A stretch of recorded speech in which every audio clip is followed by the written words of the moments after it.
রাজশাহী সফর শেষে BNP chairman Tarique Rahman যাবেন নওগাঁ এবং বগুড়ায়। সেখানকার প্রস্তুতির খবর জানাতে প্রথমে নওগাঁ থেকে যোগ দিচ্ছেন সহকর্মী হারুনুর রশিদ। হারুন।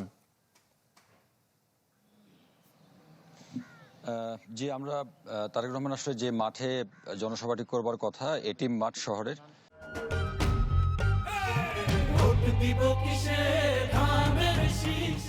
সেইখানে আছে এই মুহূর্তে, এবং যেহেতু আগে নওগাঁ বিএনপির পক্ষ থেকে বলা হয়েছিল যে বিকেল 3:30টার কথা বলা হয়েছিল, পরে অবশ্য সেই সময়টা পরিবর্তন করা হয়েছে, অর্থাৎ আজকে 5:30টার দিকে তিনি আসবেন বলে কিন্তু জানানো হয়েছে। এবং এই মুহূর্তে আসলে নেতাকর্মী নেই বললেই চলে, তবে কিছু সমর্থক এসেছেন, আপনারা নিশ্চয়ই দেখতে পাচ্ছেন।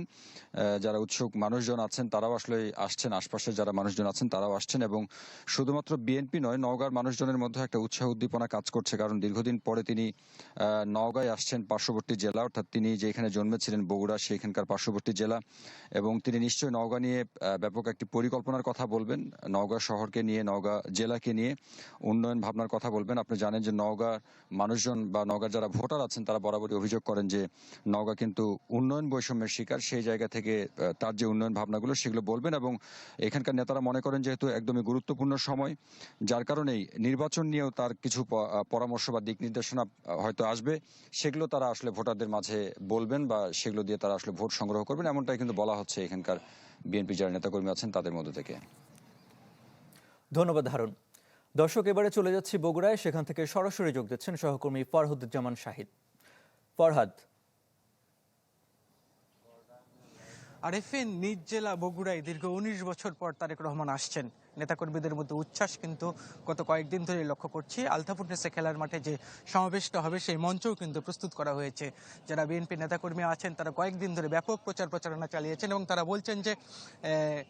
বলছেন যে অনেক লোকের আগমন ঘটবে, এবং বগুড়া সম্পর্কে তারেক রহমান বেশ কিছু কথা বলবেন। আমরা একটা বিএনপি নেতার সাথে কথা বলতে চাই, আতাউর রহমান শামীম। আসলে আপনাদের পরিকল্পনা কি, বা নেতা কখন আসবেন তারেক রহমান, এবং তিনি কি বলবেন আপনাদেরকে? বিসমিল্লাহির রহমানির রহিম। শহীদ রাষ্ট্রপতি জিয়াউর রহমান বাংলাদেশের গর্বিত সন্তান। তার যোগ্য উত্তরসূরি বিএনপির চেয়ারম্যান জনাব তারেক রহমান দীর্ঘ 19 বছর পর বগুড়া আজকে শুভাগমন করবেন। তিনি বগুড়া সদর আসন থেকে নির্বাচন করবেন, ধানের শীষের প্রার্থী হয়েছেন। তার আগমনকে ঘিরে বগুড়ায় ব্যাপক উৎসাহ উদ্দীপনা দেখা দিয়েছে। আপনারা দেখতে পাচ্ছেন ইতিমধ্যে মঞ্চ তৈরির কাজ প্রায় সম্পন্ন। আমরা আশা করছি লক্ষাধিক জনতার সমাগম ঘটবে। এ নিয়ে বগুড়াবাসী অধীর আগ্রহ অপেক্ষমান।